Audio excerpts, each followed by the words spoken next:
So we're gonna keep. Oh! Get the hat. Good crocodile. Ah, gotcha. The old bite my hat trick. Learned it from old Krusty. Come on. Let's go, mystery pond video, buddy. Honey. So you can, whoa, large female. Whoa! That is a real deal king cobra. Ooh.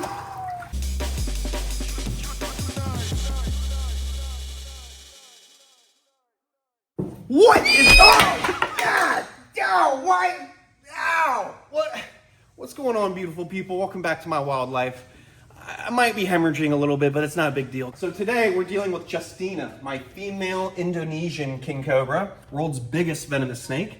As you can see, or maybe you can't see, she has completely come out of shed, except for one little chunk of eye cap that's stuck on one eye right now. Unfortunately, if she can't get that off herself, if she sheds again, it will layer over, continuously layering and layering, and potentially could make her blind. So we actually have to physically get her out of this big 14-foot deep exhibit and put her into a holding receptacle, the old school holding receptacle, because the new school holding receptacle has a leak in the pipe for where we fill it up and lock it up with water. So we're going back to old school. Holding receptacle, not a trash can. Never forget, we only use snake holding receptacles. It's filled about like a foot with water. So we're gonna go take her out of her exhibit, and we're gonna start this episode off with soaking her with a whole fleet of animals to move right after. So it's gonna be a really bad cold snap tonight. It's gonna be freezing cold. So we do have to capture up a bunch of reptiles. We'll do that after this and let her soak. Hey, mama. What's up? All right, let's not get bit by this snake. She has the second largest venom yield of any venomous snake in the world. Look at that. Can you see her? She's a beast. What I'm gonna do is just distract her by touching her here. Distraction. And there we go. So that's a big, beautiful Indonesian king cobra. Males get bigger than females. So this is actually a really, really large female. Whoa! Easy. Look at that. Big, beautiful Indonesian king cobra. Relax. So I'm just gonna take her, woo, and gently move her out of this holding area. Woo! Look at that. She is a spicy Indonesian king cobra. I love king cobras. They're my favorite snakes in the world. Not just because they're the largest venomous snakes, but they're just extremely intelligent. Woo! Look at that. So you can, whoa! You can see, if we look right here, you can see she's got one eye cap stuck while the other one is nice and clear.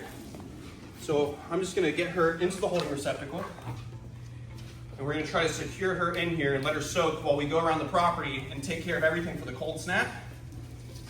Oh, but she is a big girl.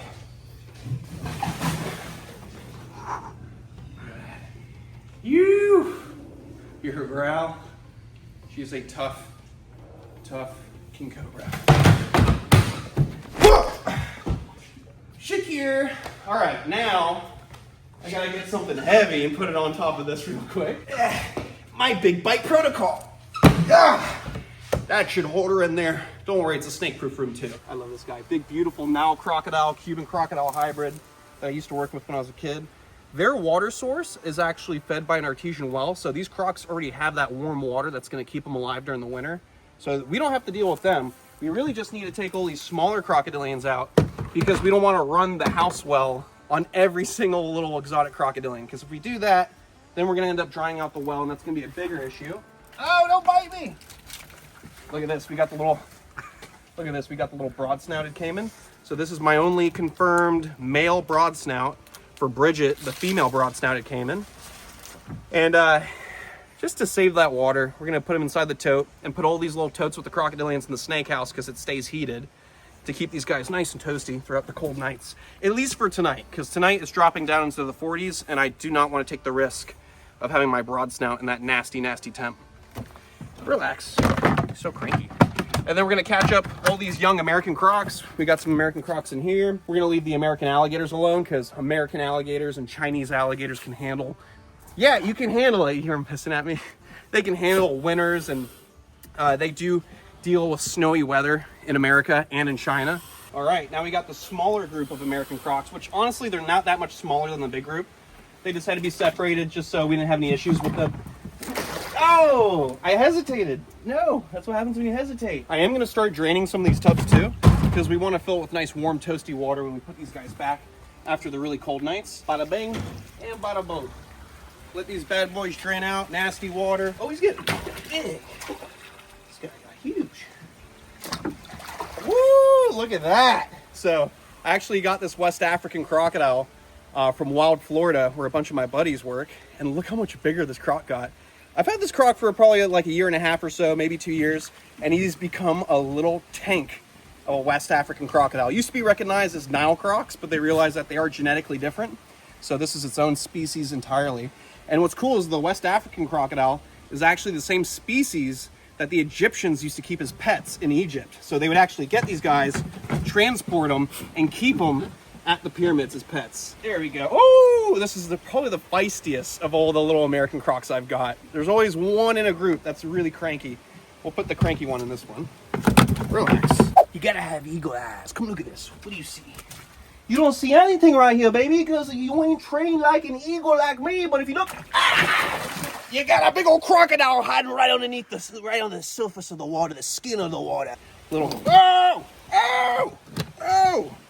Be nice to each other. Little American right here. Gotcha. There we go. Hey. Okay, it's the gators. I was like, what the hell's going on? Are you fighting? This right here is a little Cuvier's dwarf caiman. So this is the world's smallest crocodilian. And this is a female that was donated by a ball python breeder that had her up in Ohio. And he just wanted her to live in a better environment, better weather for something like this. Because, you know, these guys, they don't get too much humidity up in places like Ohio. And you find these kind of caiman in the Amazon. So it's a big difference in climate. And now, for an OG of the channel, we have my smooth front caiman, which is not a tiny animal. You can see right there. Yeah, we got ya. There we go. Look at that. Ooh, beast. Look how chunky that caiman is. She actually bit me years back and didn't let go for about 6 minutes. So we show this one the most respect possible and don't mess with her too much. There we go. Nice and easy. All right, so now we got to take care of all these little American crocs. This is the larger group. There's 5 in here. So I'm just gonna take out the big palm prawn. Ugh. Croc chow is a dry diet. I'll feed these guys once in a while. It's great, but it makes the water disgusting. It makes it like a sewage system. So definitely, I like to feed these guys good, but also try to keep them clean too. It's definitely cleaner to feed normal food items like button, quail, and rats. But these American crocs are so healthy. I just can't wait for them all to be around 10 foot in a big lagoon together. So we'll put 5 in here. They'll have enough space to do their thing.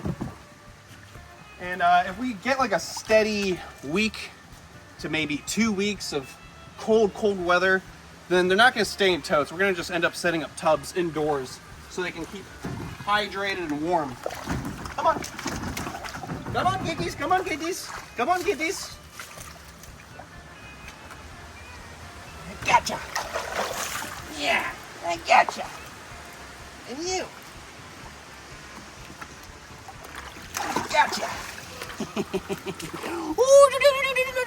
Let's open this up and grab that. Thank you very much. Put the other one in here. We got 5 in this group, so we just need to catch 2 more. There we go. Let's see. You gotta scare them, so you gotta. There we go. Old technique I learned from a Native American man named Krustyfoot. I gotta get my chi in order to find in this mess an American croc. Where the f are they? Gotcha. See, when I harness my chi, I can achieve anything. Oh, don't slap me, don't slap me. Be a good crocodile. All right, 1 more croc, and we'll be done with taking out these little babies. You're gonna have to reach into this murky water, but don't worry. I've done it before. Oh, God. Oh, I love my fingertips.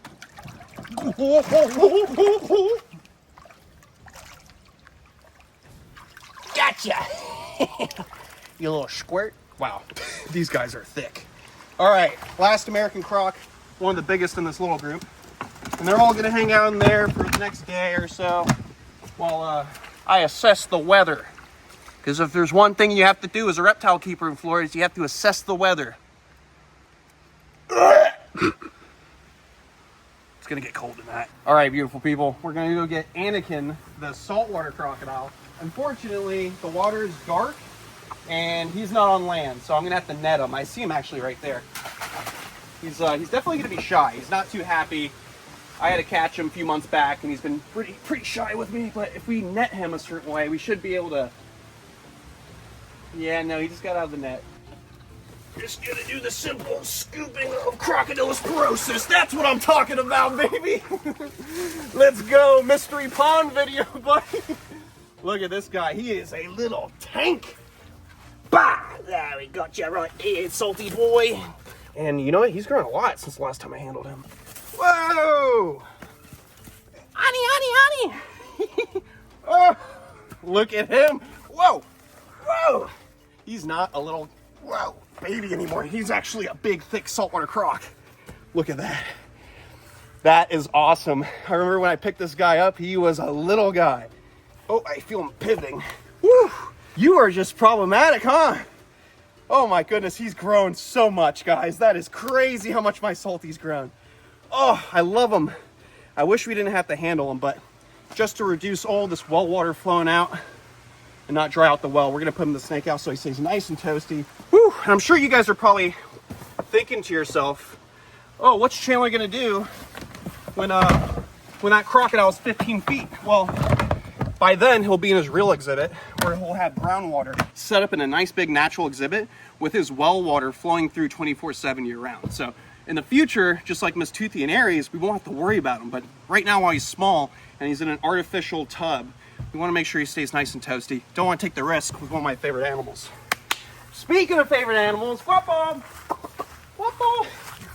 One of my favorites. Guapo, the Cuban crocodile. Oh!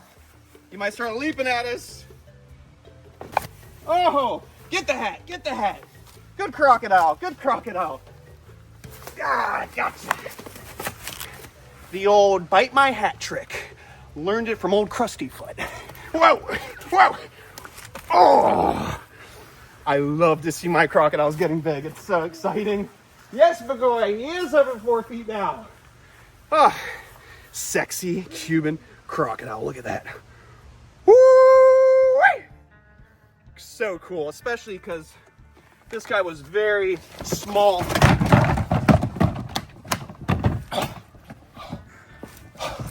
Him being over 4 feet now is awesome.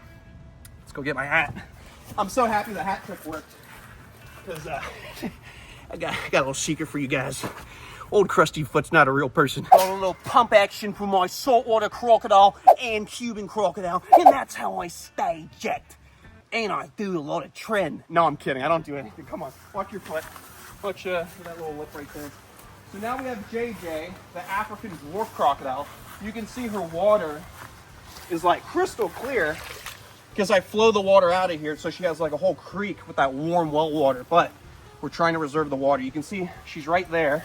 I gotta make sure I'm ready for this capture. Get my chi right. Yeah, gotcha. Ow. You know, their scientific name actually means bony neck. And they have such a bony neck that if you're not paying attention, these osteoderms, the bones on the neck, will actually cut your palm wide open. So when I first picked her up from our old facility, she cut my palms pretty good. But now I know. Obviously I don't know that well. I just cut my thumb. But look at that, African dwarf crocodile. Such a legendary species. They only get around 6 foot. Nice little compact crocodile that would for sure take a finger off. It's okay, mama. You're gonna stay nice and toasty now. She likes to stay on land, so the big reason why I'm not even taking the risk, because 40 degrees at night is way too cold for this croc to be out here. And of course, the American crocs, Siamese croc, slender snouts, they're a bit bigger. They're gonna have the well water running on them. So this is actually the last of the crocodilians we have to physically move. And now we have to go peel those eye caps off at Justina. So let's go put the Crocs in the snake house and continue on with our cold snap marathon. Woo! All right, we got my little Galapagos tortoise, Tortuga, my sweet little baby that I actually got around the same time as that West African crocodile. So we're just gonna stick him in here. Old Tortuga can have his little tote where it stays nice and toasty in here. And for the Aldabra tortoises, we'll do that last because they can't come in here. Their holding area is too big to fit through that door. But I think now we can take the snake bite protocol and put it right over here and check on this Indonesian king cobra. Hopefully she's just chilling. Let's see. You use the hook to open this up because you never want to use your hands with a cam like this. Oh yeah, come look at this. She's just taking up all that moisture, soaking up that water, and it just makes it so much easier to get that dry, stuck shed off. It comes off like butter. But I gotta be careful because she's not a chill king cobra. If she gets half an inclination to bite, she will.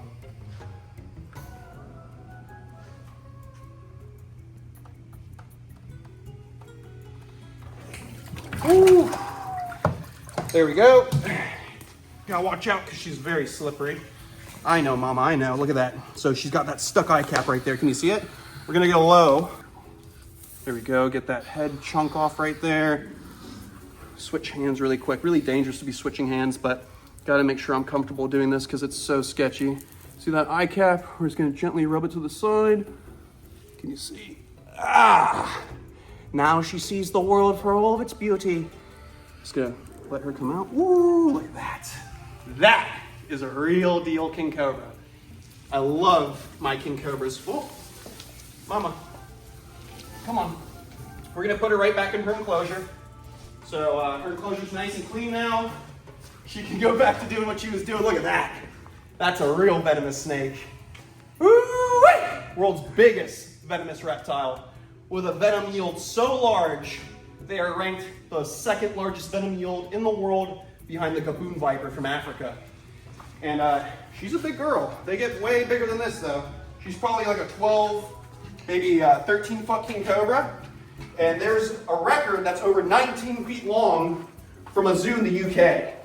So now she has all this nice, beautiful, clean enclosure. No more poop, fresh water.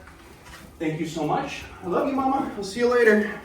She does not love me, but being a snake that I've known for a long time now, I met that snake when I was like 17 years old at Justin Eaglata's place, aka Bite Force. So there's photos of us going way back when I had no facial hair and the laws were still lenient and we can go outside and play with our king cobras. Check out this photo. Me when I was a kid. Time flies by fast. You get a mortgage, you grow chest hair. We have to go catch up the Aldabra tortoises. It's actually pretty easy. Let's go. All right, we got Sheila and Tyquisha, the Aldabra tortoises. I got my little wagon right here. Oh, Tyquisha, you're getting heavy. Second largest tortoises in the world, right behind the Galapagos. And Galapagos are just bigger by a hair, honestly. And we're just gonna move them in the wagon to the garage where they have a giant heated tub, which was gonna end the episode here, but FWC decided to stop by this morning and drop off an animal. I'll show you guys in a second. So let's get these tortoises in the garage. I'm gonna show you what the cops dropped off. Kaido, what are you doing? All right, one Aldabra tortoise. There we go. Really simple, just a big tote that I use for Crocs. But we put a panel over with a heat lamp in the garage. It's nice and concealed to keep them from that nasty cold weather coming tonight. And now I can show you guys this crazy animal that FWC brought. All right, so this has happened in the past, and it's happened once again, where we find a boa constrictor in St. Lucie County. So this boa was around somebody's garage, and honestly, it's beautiful. The problem is this boa is not friendly. It was trying to bite me earlier. It seems to be chilling out now. Not gonna bite anybody, right? Oh, look at that, being nice. But look at that beautiful orange and pinks going down the sides. It's actually a really, really pretty boa. Not sure what I'm gonna do because I'm not really looking to breed boas. So let me see. This looks like it could be a male. So yeah, I'm not sure what I'm gonna do. I offered it to Stone. Stone said it was too small, so we're gonna keep this boa. So we're gonna keep And you know, it's a great pet. So if anybody wants a really good pet for their kids, this boa is actually super friendly, right? You're a super friendly boa. Oh, we're gonna end the episode now. I'm gonna find a nice family that wants to give this to their kid for Christmas. Hey, you know, you were gonna get euthanized if I didn't take you, right, buddy? Oh, my nipple! Did you get that? Ah, I'm so glad I saved you. Great. We're gonna have a great friendship. Me and this boa. Comment below. What should we name him? All right, beautiful people. I'll see you on the next one. Stay beautiful, stay safe, and most of all, follow your dreams. Do what makes you happy. I'd rather be catching up crocs and snakes all day than, I don't know, doing septic tanks. See you on the next one. Stay beautiful, stay safe, and follow your dreams.